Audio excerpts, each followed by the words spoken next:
Antes da terra existir, antes do homem respirar, antes do tempo ser contado, o céu já não era totalmente puro. Nada havia explodido. Nenhuma espada havia sido levantada. Nenhum anjo havia caído. Ainda assim, algo estava errado. O ambiente celestial permanecia luminoso, mas havia uma tensão invisível, como se a ordem estivesse intacta apenas por fora. Lúcifer ainda caminhava entre os exércitos celestiais. Ainda brilhava com intensidade incomparável. Ainda era respeitado, admirado, ouvido. Sua presença não causava temor, mas fascínio. E foi exatamente por isso que o perigo demorou a ser percebido. Nada parecia fora do lugar, exceto a intenção que começava a se formar. No céu, a rebelião não começa com gritos. Ela começa com silêncio.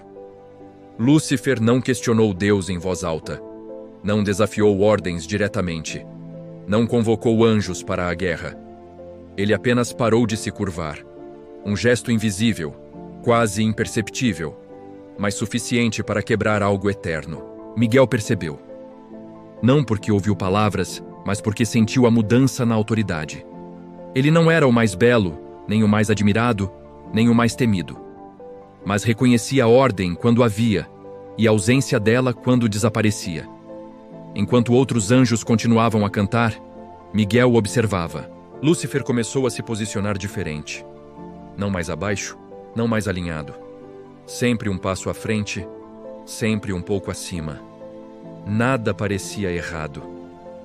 Até que Miguel entendeu algo que ninguém mais queria aceitar. Lúcifer não queria tomar o trono. Queria ser reconhecido como igual. E isso, no céu, já era rebelião. O clima espiritual mudou antes da guerra. O brilho não diminuiu, mas perdeu pureza.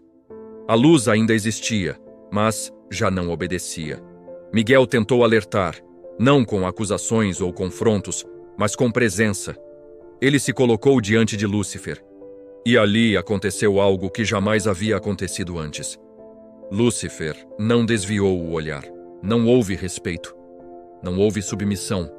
Não houve temor. A autoridade foi desafiada sem uma única palavra ser dita. Miguel entendeu naquele instante que a queda já havia começado, mesmo que ninguém tivesse caído ainda. A rebelião não nasce no combate. Ela nasce quando alguém decide que não precisa mais obedecer. Lúcifer passou a influenciar outros anjos. Não com promessas abertas, mas com perguntas. Por que só um recebe glória? Por que não podemos decidir juntos? Por que sempre obedecer?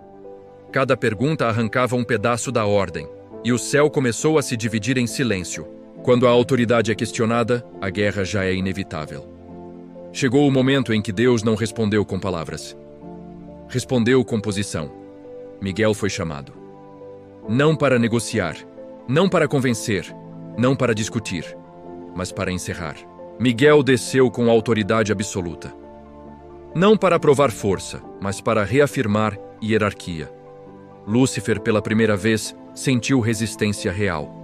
Não física, espiritual. E foi ali que percebeu, tarde demais, que já tinha perdido.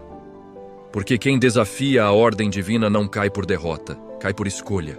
A guerra explodiu. Luz contra luz, autoridade contra orgulho, obediência contra exaltação própria. Miguel lutava pela permanência da ordem. Lúcifer lutava para não se ajoelhar novamente. O céu não suportou os dois.